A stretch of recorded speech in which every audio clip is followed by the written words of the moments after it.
a good life. Yes. Okay, so I have, and we'll get to the annulment. I have the annulment letter you wrote Mm-hmm. in the original form. So we could marry Eileen. Was that the one? Yes, and we'll get to that. But then I forgot. My first question is how you met Dad, but you met him when he came to the church to get literature. That's right. Is that correct? He came to get a novena booklet of the Little Flower, Saint Therese of Lisieux. He had great devotion to her. As a matter of fact, I interviewed him on a radio show one time, and before we started, he took out the relic of Saint Teresa, put it on top of the table. Before the interview started, I was interviewing him. Really? About showbiz, you know. But he had great devotion to her. Saint Teresa. A Little Flower. Yeah, okay. of Lisieux, yeah. And then you started the friendship then? Well, before that, because I used to run the information cell in the corner, and this young fella came in one night. We had a book rack, and he said, "I'm looking for a novena to Saint Teresa." Oh, here's one. So we started to talk. I said, "Hey, tell me about yourself." And I got to like him right away. I said, "Why don't you come and help me in some of the stuff I do?" I said, "I need people as greeters. The people come in here. We need people who can shake hands, and you're good at that, apparently." So he started to come, and that's where we met Nina. No, but you met him before seminary school. Yes, oh yes. Right, so we're talking over 4 years later, he met Nina, but he became a greeter before seminary school? Yes, that's how he... And he told you about his musical career? That's right. Because I have all the articles from that time period, and he was ascending. And so I guess my question is then, it must not have been that long after he met you that he decided to go to seminary school, because he went in 59. He went in 59, that's right. So I must have met him maybe 2 years prior. Okay. Yeah. So what, because this is the thing we don't, I have read it, because he never spoke about this. Yeah. And because we only saw him, I only saw him once or twice a year after the divorce. Yeah. And it never came up. But what was do you know his path then from being this musical rising star to deciding to become a priest?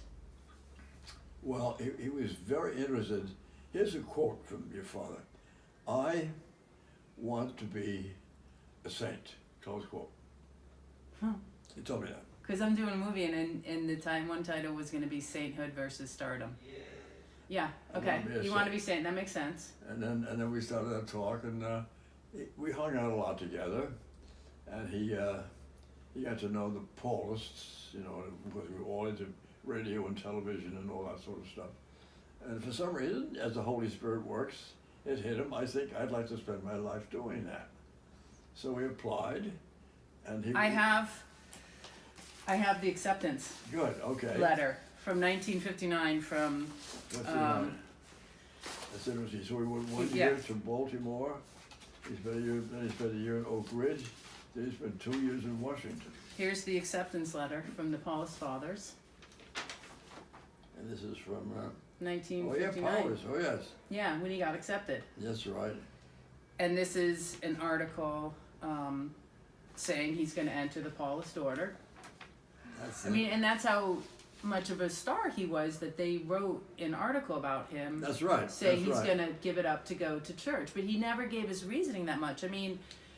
I guess my question is, it was so strong that he was willing to abandon his musical career.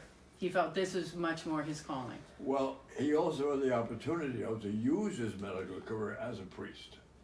See, because we had priests at that time who were running TV shows, including myself, all kinds of stuff. So he could be a priest and use the singing at the same time to attract people to the church. Okay. So I think that was part of his motivation. But the holiness thing was remarkable. He was a great prayer. He used to pray a lot. And he was very serious about this thing. And I remember that I was struck by that. I want to be a saint. Very serious. Now his buddy, who was also named Furtado, was not related. Eddie Furtado. Ernie Furtado and his wife Helen. And they could not understand his language. I want to be a saint. Sure. What are they talking about? I said, Ernie, he's talking about something very serious and very definite. You do this to get close to God. He somehow got this God hunger, and then with the singing career, he could meld it into the priesthood and use it as a priest. I also want to show you this. I have from 1936, his first Holy Communion. Holy smokes! Isn't that incredible? That really is. He saved everything. So this is the article entering the, and then this is 1936. 1936, and everything is in perfect shape, Father. It looks good, It's incredible. It's saying he's going to go in.